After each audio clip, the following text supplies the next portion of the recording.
ele já é mais que abençoado, mas nós vamos orar para que o Espírito Santo flua através da vida dele e que nós possamos ser ministrados com a unção e com a palavra poderosa que Deus já ministrou no coração dele. Amém? A sua atitude é receber, dar glória a Deus, glorificar, ser uma chama viva agora, incendiada pelo Senhor, em nome de Jesus. Amém? Então estenda suas mãos, vamos orar por ele. Pai, nós te louvamos e te agradecemos pela vida do teu filho. Pai amado, eu sei, Pai amado, que o Senhor já ministrou no coração dele, já preparou, Pai amado, a tua palavra. Pai amado, em nome de Jesus, Espírito Santo, tudo aquilo que o Senhor quer falar através da vida do teu filho, o Senhor possa mover no nosso meio. Que ele possa lembrar de tudo aquilo que o Senhor colocou no coração dele. E se tiver revelações mais profundas, entendimentos mais profundos, que o Senhor possa trazer a ele, Pai amado, nessa noite. E que nós possamos receber, Pai amado, segundo a tua vontade. Em nome de Jesus. Amém. Muito obrigado. Graças a Deus que nos dá a vitória por meio de Cristo Jesus. Fica de pé, vamos continuar de pé. Filipenses capítulo 2. Quero agradecer a Deus por mais essa oportunidade que Ele concede de poder estar aqui ministrando a palavra do Senhor. É uma alegria, mas também uma responsabilidade de estar te servindo uma palavra que é poderosa. O importante é a palavra. O importante é a mensagem. E não quem está entregando a mensagem. Não o mensageiro, mas aquele que entregou a mensagem. E quem entregou a mensagem é o Rei dos Reis e o Senhor dos Senhores. Eu acredito que eu tenho uma palavra de Deus para você e eu queria pedir a sua ajuda. E como que você vai me ajudar hoje? Dando glória a Deus, porque quando você dá glória a Deus, você está exaltando o nome dele, mas você está me empolgando, Lucas. A gente vai ficando empolgado e essa empolgação vai dando abertura para o Espírito Santo trabalhar em nosso meio. Aleluia, Oswaldo. O Oswaldo pegou o negócio aí. Filipenses no capítulo 2, no versículo 5. Vamos ver o que o Senhor tem para nós. Seja a atitude de vocês a mesma de Cristo Jesus, que embora sendo Deus, não considerou que o ser igual a Deus era algo a que devia apegar-se, mas esvaziou a si mesmo, vindo a ser servo, tornando-se semelhante aos homens, e sendo encontrado em forma humana, humilhou-se a si mesmo, e foi obediente até a morte e morte de cruz. Por isso, por isso, Deus o exaltou a mais alta posição e lhe deu o nome que está acima de todo nome. Para quê? Para que ao nome de Jesus se dobre todo o joelho que está nos céus, na terra e debaixo da terra, e toda língua confesse que Jesus Cristo é o quê? De novo, é o quê? Mais forte, pelo amor de Deus, é o quê? Para a glória de Deus Pai. Senhor nosso Deus, Pai Altíssimo, eu quero te pedir, Senhor querido, uma vez mais, que o Senhor venha falar conosco, que os nossos corações estejam abertos, que os nossos ouvidos estejam atentos para aquilo que o Senhor tem para nós aqui nessa noite. E eu acredito que o Senhor tem muitas coisas e grandes coisas para fazer em nossa vida, em nosso meio, Senhor querido. Fala conosco. O Senhor é Rei, o Senhor é quem governa, é o Senhor quem usa, é o Senhor quem faz, é o Senhor quem pode. Tudo está em tuas mãos, Senhor. A Ti seja toda honra, a Ti seja toda glória, seja todo louvor, a Ti seja toda exaltação, Senhor. Te adoramos em nome de Jesus. Podemos assentar? A gente, durante esse mês, a gente esteve aprendendo a respeito de Jesus. E vamos continuar com esse aprendizado. No primeiro sábado do mês, o Juliano ensinou sobre a necessidade do nascimento virginal. Ensinou que a esperança que Israel tinha de Jesus era errada. E nos trouxe uma linda aplicação sobre uma mudança total que o Evangelho, que Cristo quer causar em nossas vidas. Que é a necessidade de um novo nascimento. Na segunda lição, recebemos do pastor Kesler o ensino a respeito da morte de Cristo. Como ele morreu como um cordeiro perfeito.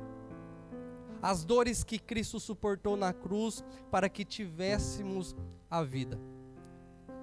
E hoje vamos aprender sobre os dias que sucederam a morte, sobre a ressurreição e a posição de Cristo Jesus. Veja bem, a morte de Cristo foi o maior acontecimento histórico já vivenciado pela humanidade. A morte de Cristo dividiu a história, dividiu o tempo. E essa morte era algo que deveria acontecer, como já aprendemos aqui. Jesus mesmo predisse a respeito de sua morte, mas ele também deixou indícios de sua ressurreição. Mateus, no capítulo 12, versículo 40, ele diz: pois assim como Jonas esteve 3 dias e 3 noites no ventre do peixe, assim o Filho do Homem ficará 3 dias e 3 noites no coração da terra. Mas o que acontece após a crucificação, após a morte?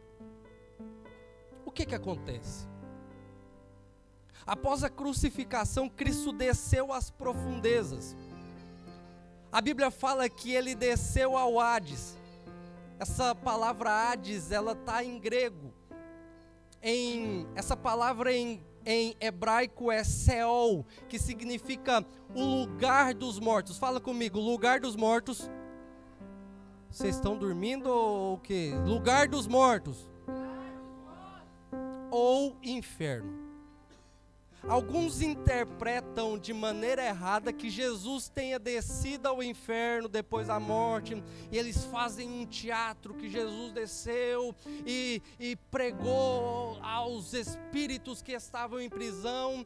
Mas em Atos 2, no versículo 26 e 27 diz assim: por isso meu coração está alegre e a minha língua exulta. O meu corpo também repousará em esperança, porque tu não me abandonarás no Hades, nem permitirás que o teu santo sofra decomposição.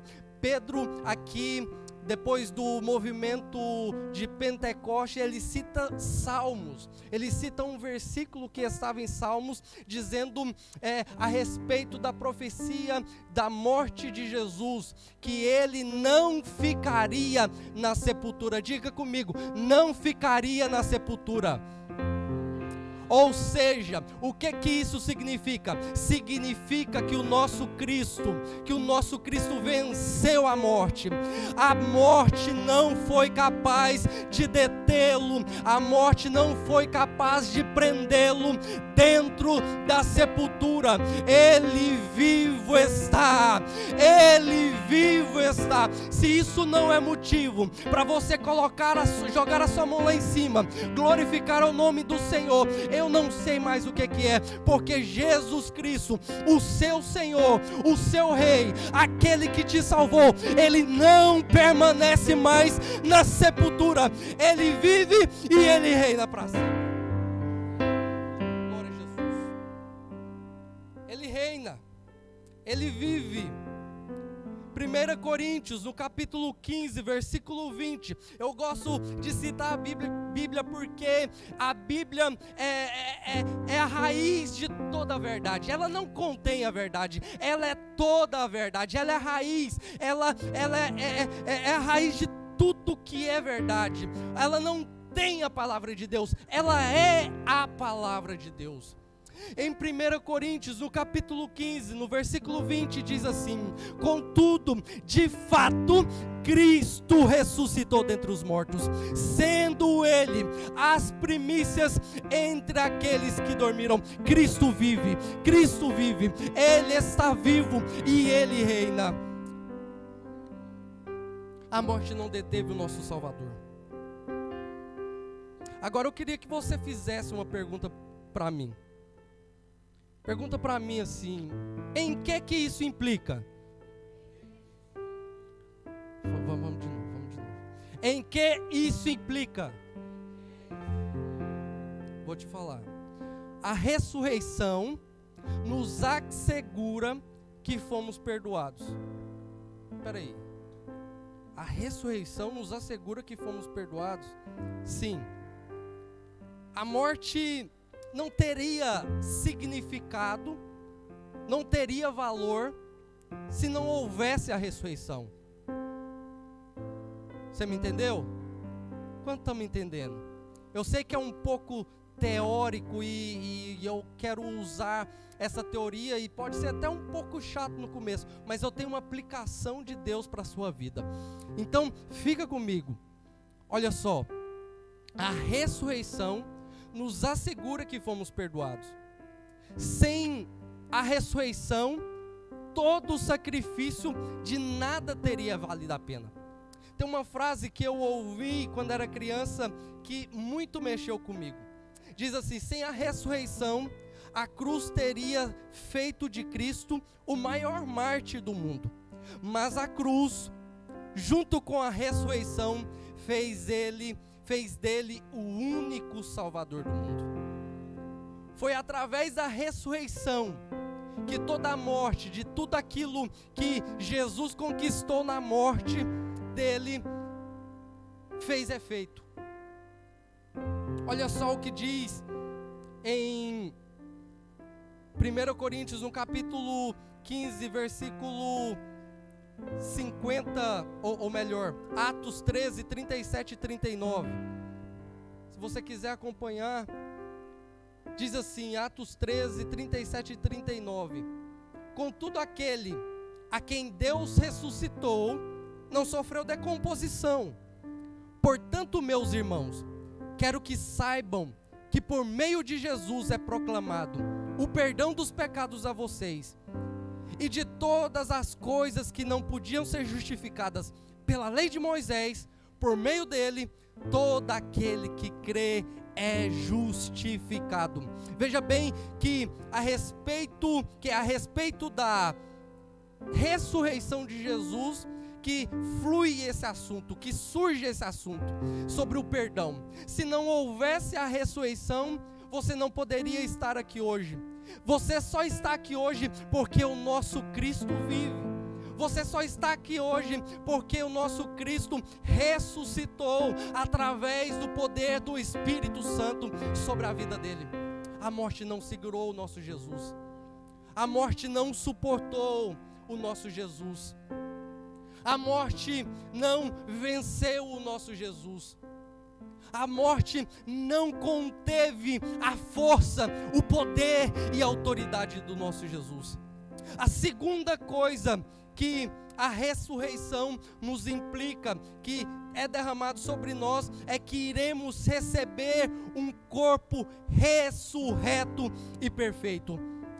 Em 1 Coríntios, no capítulo 15, versículos 50 a 58, diz assim: irmãos, eu declaro a vocês que a carne e sangue não podem herdar o reino de Deus. Me dá mais um pouquinho de volume aqui, por favor. Nem o que é perecível pode herdar o imperecível. Eis que eu digo um mistério. Diga assim, um mistério. Nem todos dormiremos, mas todos seremos transformados em um momento, em um abrir e fechar de olhos, ao som da última trombeta. Pois a trombeta vai soar, os mortos ressuscitarão incorruptíveis, e nós e nós seremos transformados, pois é necessário que o que é corruptível se revista de incorruptibilidade, e o que é mortal se revista de imortalidade. Quando, porém, o que é corruptível se revestir de incorruptibilidade, e o que é mortal de imortalidade, então se cumprirá a palavra que está escrita: a morte foi tragada pela vitória. Onde está a morte, a sua vitória? Onde está a morte, o seu aguilhão? O aguilhão da morte é o pecado, e o poder do pecado é a lei. Mas graças a Deus que nos dá a vitória por meio daquele que vive, por meio do nosso Senhor Jesus Cristo. Portanto, meus amados irmãos, mantenham-se firmes e inabaláveis, sejam sempre dedicados à obra do Senhor, pois vocês sabem que no Senhor o trabalho de vocês não é inútil. O nosso Cristo vive, o nosso Cristo vive, e no dia do Senhor, e quando a Bíblia fala sobre o dia do Senhor, está falando sobre um tempo, e esse tempo virá, que é um tempo de julgamento. Ele, na segunda vinda, ele não virá mais como um cordeiro, ele não virá mais como um cordeiro que sofre, mas ele virá como o leão da tribo de Judá, aquele que virá julgar o mundo com espada, com justiça. Aleluia! Ele vive, ele reina e governa para sempre. Naquele dia, você vai receber um corpo transformado, e o pecado não mais vai reinar sobre você. Você vai receber um corpo incorruptível. Você não mais vai ter atenção para coisas corruptíveis. O que significa isso? Que você vai ser incapaz de pecar. Hoje você é incapaz de não pecar. Mas naquele dia, quando você receber um corpo incorruptível e de glória, você não vai mais desejar o pecado. A única coisa que você terá é o desejo, é o anelo de dizer a Ele: Santo, Santo, Santo é o Senhor dos exércitos. A única coisa que você terá é o desejo de se render aos pés dEle e glorificá-lo. Assim como Ele é, você será. Glórias a Deus.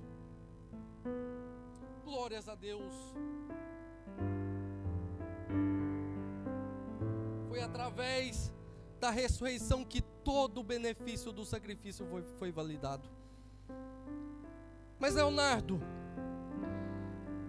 Cristo ressuscitou mesmo? Essa pergunta aí no mundo: será que Cristo vive? Será que Ele desceu à terra? E como eu disse, a Bíblia é infalível. Então vamos lá. Provas da ressurreição. Há provas incontestáveis que Cristo ressuscitou. Em João, no capítulo 20, versículo 11 a 18, Jesus aparece para Maria Madalena. Em Mateus, no capítulo 28, versículo 9 ao 10, ele aparece às outras mulheres. Em Lucas, no capítulo 24, versículo 34, ele aparece a Pedro. Em Lucas, no capítulo 24, do versículo 13 ao 35, ele aparece a Cleopas e o seu companheiro. A quinta prova da ressurreição de Cristo é que eu e você estamos aqui como igreja de Cristo. Nós estamos aqui como o corpo de Cristo, do qual Ele é o cabeça. Depois de 2000 anos, ainda existe um povo que proclama a ressurreição de Cristo. Você faz parte desse povo. Você é esse povo que diz ao mundo, aqueles que não acreditam que Cristo ressuscitou, diz a eles: Ele vive, Ele reina para todos sempre. Jesus Cristo ressuscitou e não há dúvidas disso. Agora, o que aconteceu depois? Depois que ele ressuscita, nos diz a Bíblia que ele permaneceu junto com os discípulos por 40 dias, ensinando as últimas coisas. E ali em Atos, no capítulo 1, no versículo 9, você vai ver que depois de ele ter ensinado as últimas coisas, ele vai ser ascendido aos céus. Diga comigo, ascendido aos céus. Foi elevado aos céus. E você pode conferir em Atos 1, 9. Essa elevação foi de forma gradativa. Foi de forma gradativa. Ou seja, Jesus não sumiu que nem um flash, não. Ele foi elevado de forma gradativa, e uma nuvem, uma nuvem de glória o envolveu, e ele desapareceu. E esses e dois anjos apareceram aos discípulos e disse: esse Jesus que vocês veem, vocês estão vendo ele ser elevado aos céus, ele virá da mesma forma. Mas agora, onde Cristo está? Cristo subiu para um lugar, e qual seria esse lugar? Embora os nossos olhos espirituais estejam fechados, Cristo está em um lugar específico. Atos 7, versículos 54 a 56 diz assim: ouvindo isso, ficaram furiosos e rangeram os dentes contra ele. Estevão, porém, cheio do Espírito Santo, levantou os olhos para o céu e viu a glória de Deus e Jesus em pé à direita de Deus. Então disse: vejo os céus abertos e o Filho do Homem em pé à direita de Deus. Cristo está à direita de Deus. Cristo está à direita de Deus. Ele recebeu uma posição que nenhum outro homem, porque ele é Deus, mas também homem. Ele veio em forma de homem, ele tomou o corpo de homem, conforme o texto que lemos aqui. Ele não se usurpou ser que nem a Deus. Ele nasceu de um nascimento virginal, fazendo disso possível um nascimento sem pecado. Ele não herdou o pecado do homem. Ele viveu sem pecado, ele morreu sem pecado e ele ressuscitou sem pecado. E ele está à direita de Deus, uma posição que nenhum outro homem está. Mas ele não está à direita de Deus inativo. Ele está à direita de Deus em pé. Ele está à direita de Deus de pé. Estevão não viu ele sentado com os braços cruzados. Estevão viu ele em pé. E quando fala em pé, está em atividade. E quando a gente olha para o mundo, a gente pode achar que Deus, que Jesus perdeu as rédeas, o controle, mas ele continua em pé. Ele continua reinando e ele continua governando, e tudo está acontecendo conforme ele quer. Estevão viu ele de pé. Na visão do Apocalipse, o apóstolo João viu ele andando em meio aos candelabros.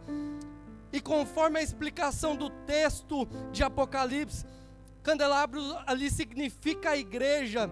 Então quer dizer que Cristo anda no meio da igreja. Cristo está no meio de nós. Cristo passeia no meio de nós e ele vê tudo, ele enxerga tudo. Ele governa, as coisas estão sob o controle dele. Não há nada que escapa de seu controle. O mundo já está expulsando a gente daqui. Não é que ele perdeu o controle. O mundo já nos odeia, porque o mundo já é do maligno. O mundo não nos quer aqui, e Cristo tem permitido isso, porque se a gente gostar demais desse lugar, a gente não tem desejo por outra terra. Não é que ele não lembra da igreja, mas é porque ele está já desejoso de nos ter perto dele. Cristo vive, Cristo reina. Aleluia.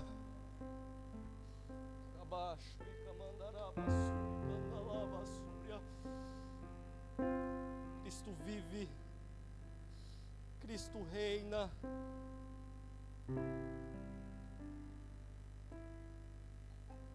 Mas vamos lá.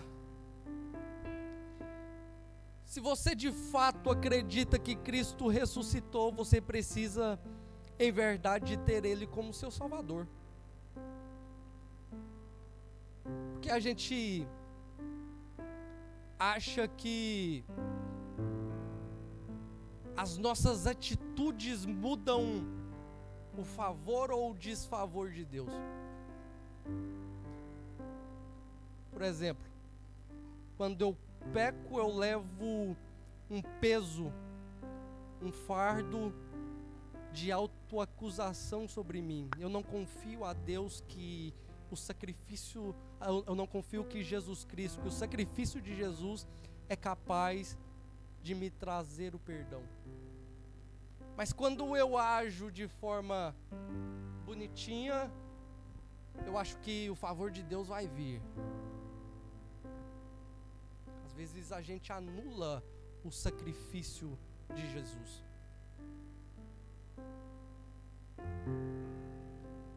Se Ele vive, se você acredita realmente que Ele vive, você deve declarar com suas atitudes que Ele é o Salvador divino, que Ele é o Salvador supremo.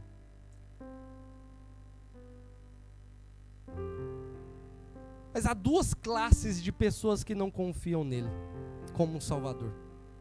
Aqueles que acham que não merecem ser salvos, como o apóstolo Pedro, em Lucas no capítulo 5, versículo 8, diz assim: quando Simão Pedro viu isso, ajoelhou-se aos pés de Jesus e disse: afaste de mim, Senhor, porque eu sou um homem pecador.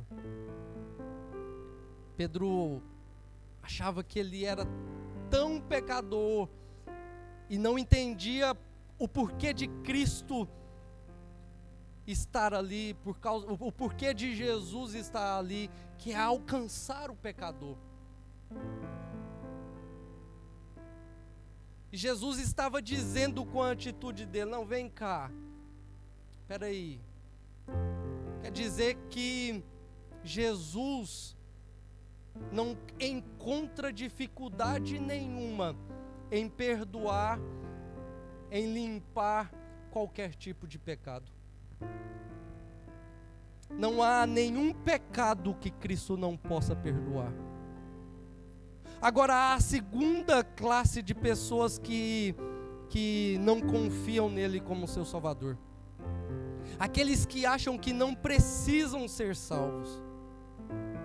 Em Lucas, no capítulo 7, no versículo 39, diz assim: ao ver isso, o fariseu que o havia convidado disse a si mesmo: se este homem fosse profeta, saberia quem está tocando nele e que tipo de mulher ela é, uma pecadora. A pecadora foi achada, aquela mulher que vivia da prática do pecado, foi encontrada pelo Salvador, mas aquele que achou que Cristo não podia salvar, continuou no pecado, na sua cegueira espiritual. A gente precisa sair dessa qualidade, ou melhor, não qualidade, de achar que somos merecedores de alguma coisa ou desmerecedores de alguma coisa. Nós precisamos confiar inteiramente que Ele é o Salvador divino, que Ele é o Salvador que o mundo precisa.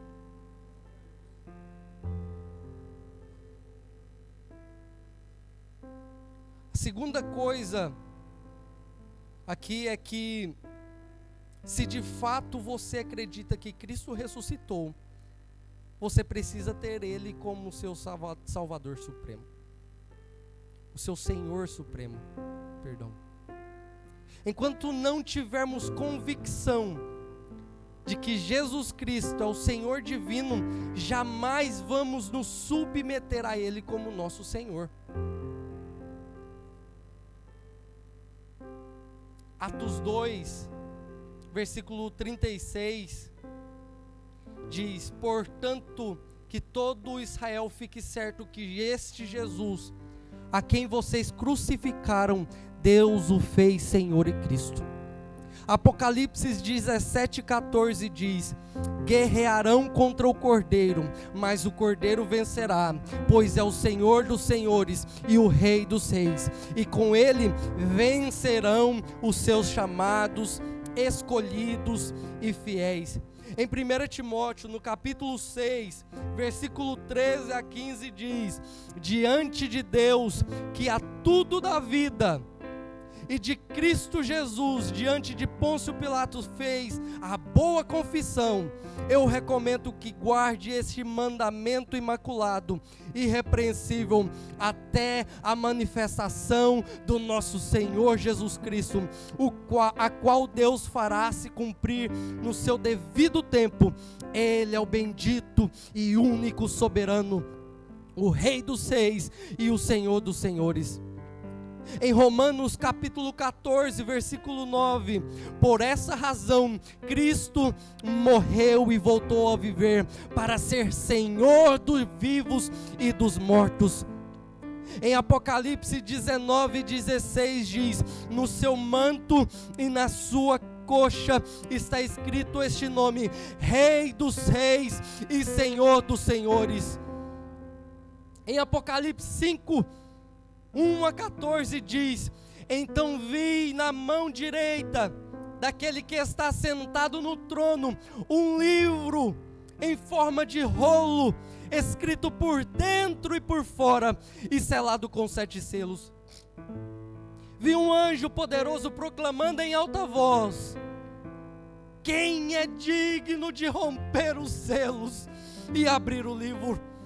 Contudo, ninguém no céu, na terra e nem debaixo da terra era capaz de abrir o livro, nem olhar para ele. Eu chorava muito, porque ninguém foi achado digno de abrir o livro, nem de olhar para ele. Então, um dos anciãos me disse: não chore, eis que o leão da tribo de Judá, a raiz de Davi, venceu para abrir o livro e os seus 7 selos. Aleluia, aleluia. Depois eis que vi no centro do trono, cercado pelas 4 criaturas viventes e pelos anciãos, um cordeiro em pé, como se tivesse sido morto. Aleluia, ele tinha 7 chifres, 7 olhos, que são os 7 Espíritos de Deus, enviado a toda a terra. Ele se aproximou, recebeu o livro da mão direita daquele que estava sentado no trono. Ao recebê-lo, as 4 criaturas viventes e os 24 anciãos prostraram-se diante do Cordeiro. Cada um deles tinha uma harpa e taças de ouro cheias de incenso, que são as orações dos santos, e eles cantavam um cântico novo, tu és digno. Tu és digno de receber o livro e de abrir os 7 selos, pois foste morto e com seu sangue compraste para Deus gente de toda tribo, língua, povo e nação, tu os constituíste reino e sacerdotes para o nosso Deus, e eles reinarão sobre a terra. Então olhei e ouvi a voz de muitos anjos, milhares e milhares e milhões de milhões. Eles rodeavam o trono e bem com as criaturas viventes e os anciões, e cantavam em alta voz: digno é o Cordeiro que for morto de receber poder, riqueza, sabedoria, força, honra, glória e louvor. Depois ouvi todas as criaturas existentes no céu, na terra e debaixo na terra e no mar, e tudo que neles há que diziam: ao que está sentado no trono e ao Cordeiro seja o louvor, honra, a glória, o poder pelos séculos dos séculos. As quatro criaturas viventes disseram: amém. E os anciões prostraram-se e adoraram Jesus Cristo. Ele vive, Ele reina e Ele é Senhor. Ele é Senhor. Ele é Senhor. Aleluia. Aleluia. Aleluia. Ele é Senhor.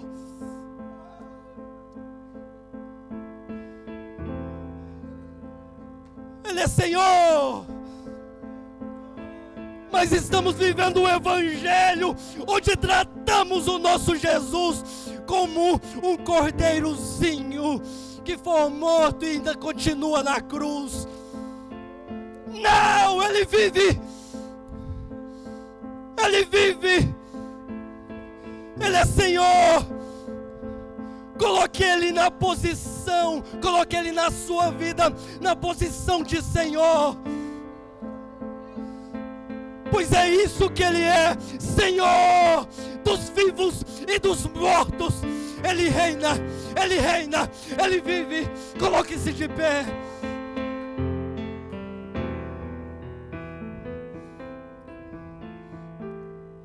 Estamos vivendo um evangelho de fachada, colocando Cristo de lado.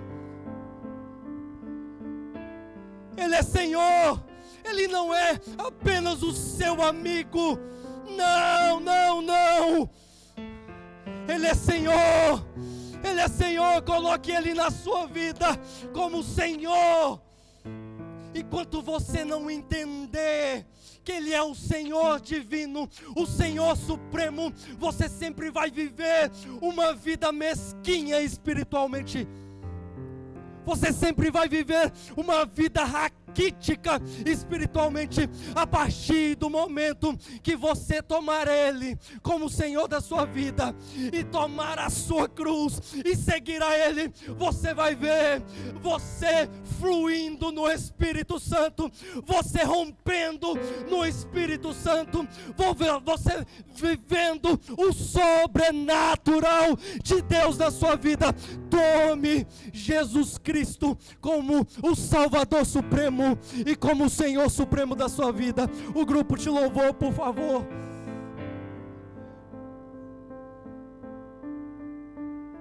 Cristo é Senhor. Cristo é Senhor.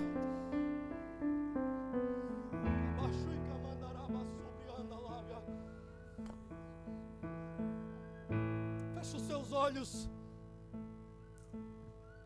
No final dessa oração, o grupo de louvor estará louvando a Deus.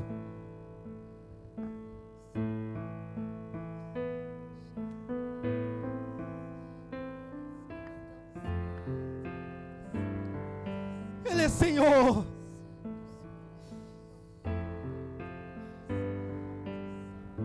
O Espírito Santo, durante essa semana, esteve ministrando ao meu coração, e E em meio ao trabalho, enquanto eu meditava nessa palavra, eu não conseguia parar de chorar. Porque Ele é Senhor. Eu preciso tomar Ele na minha vida como Senhor Supremo.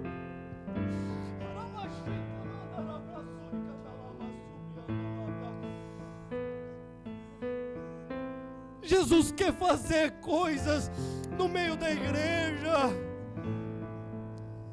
mas enquanto achamos que obedecer é uma opção e não um dever, vamos continuar fadados a um fracasso espiritual. E não é isso que o Senhor quer de você, ou que Ele espera de você. O que Ele quer é que você voe nas asas do Espírito.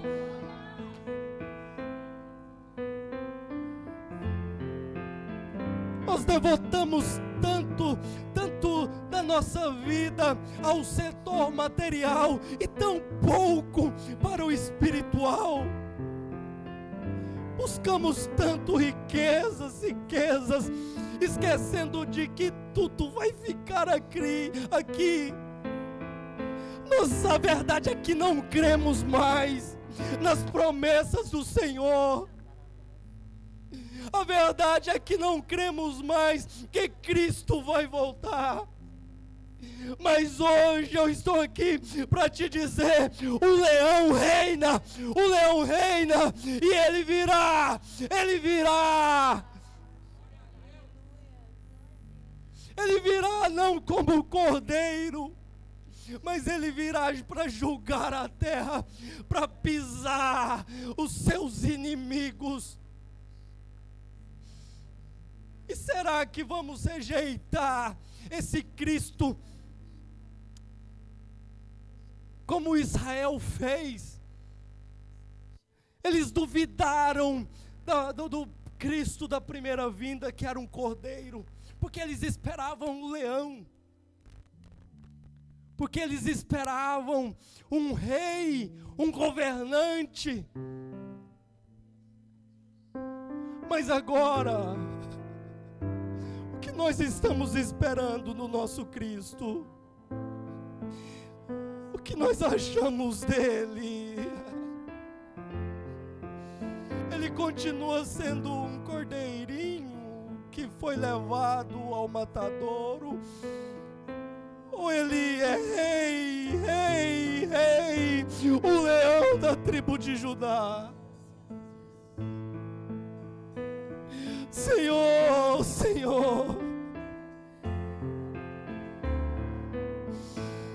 toma o senhorio do Senhor em nossas vidas. Toma o senhorio do Senhor em nossas vidas. Toma o seu lugar de Senhor em nossas vidas. Toma o lugar de Salvador em nossas vidas. Nós queremos e nós precisamos viver o Evangelho real e verdadeiro. Nos dê graça, nos dê força para nós entrarmos no Santíssimo Lugar com ousadia através de Cristo Jesus. Oh Senhor, nos dê fome e sede por Cristo, a justiça de Deus.